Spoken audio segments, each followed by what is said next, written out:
Check out this new quick hitter from the Pure Hoops podcast, what we've learned thus far about the Philadelphia 76ers. They are off to a great start. No surprise to either of us, considering who their new head coach is, the Philadelphia 76ers. No, I have not yet emotionally adjusted to seeing Doc Rivers lead the rival. But, BJ, Joel Embiid looks like the player we've hoped he would look like. Tobias Harris has become a very efficient 19 points per game player back with Doc. We have to remember Doc was with Tobias in LA before Tobias was traded. And Ben Simmons and Seth Curry are proving to be a nice fit together in the backcourt. So what have you learned so far about Philly and the effect that Rivers has had? Leadership. Doc Rivers has provided this group the leadership necessary and given them the stability to figure out how to play with one another. You know, Doc did something very unusual in the summer. He was very positive in everything he said about this team over the summer. And when he took the job, well, I should say in the offseason, when he accepted the job there in Philadelphia, the one thing we haven't heard since Doc has been there is whose team is it? They're playing together. Defensively, they have been terrific. They've been terrific on the defensive end. We talk so much about offensively, who's scoring, whose team, who's getting the touches, all of those things. But if you really want to win games, Eric, you gotta defend. You gotta be able to stop.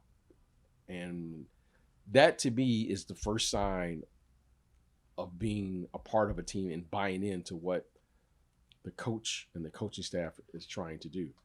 They seem to have bought in on the defensive end. Joel Embiid. Yeah, just real quick, just all joking aside, I mean, besides allowing 136 points, including 60 by Brad Beal Wednesday night, right? They're tops in the league in defensive rating, and you know what? They let up 136 points, and they still figured out how to win the game. This is what I love. Yeah, this is what I love about what they're doing is they are building this camaraderie as a group to know that, yeah, we can not play well. Yeah, we can not shoot well, but they still find ways to win. So I'm giving this team a lot of credit, in particular Doc Rivers, because we've all said over the years, they have premier players or premier talented players.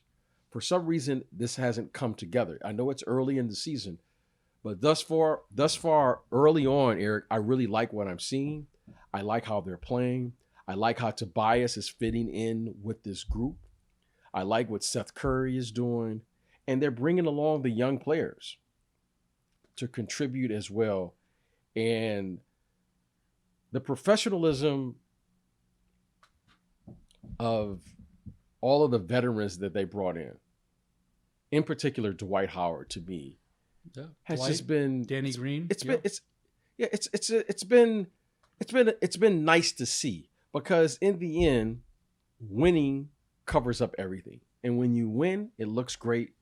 I like the fact that we're talking about Joel Embiid and Ben Simmons, what they're doing on the court. And I want to point out one other thing.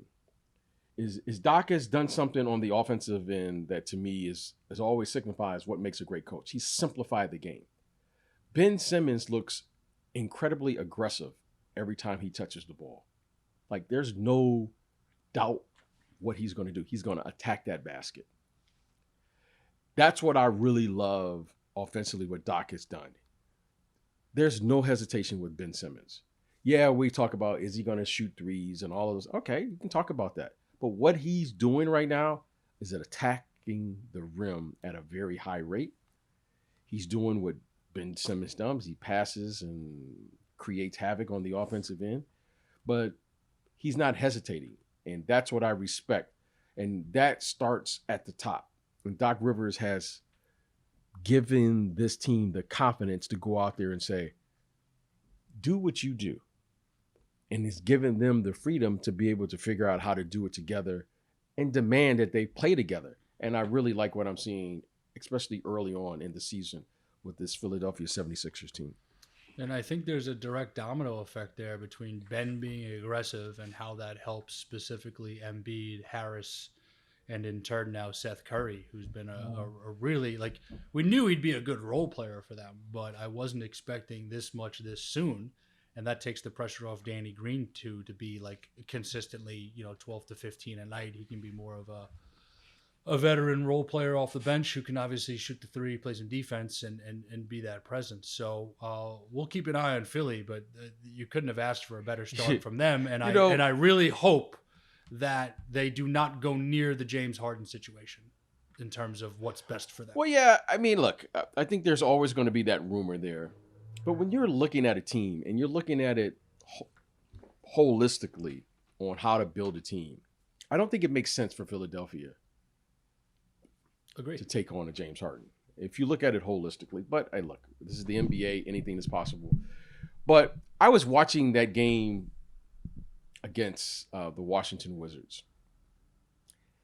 And you're too young to remember this, but maybe you're not. When I was watching the Philadelphia 76ers play, I was like, God, this style reminds me of someone that I've seen before. And I kept watching. And you know what it reminded me of? Okay, this is going to be a flashback.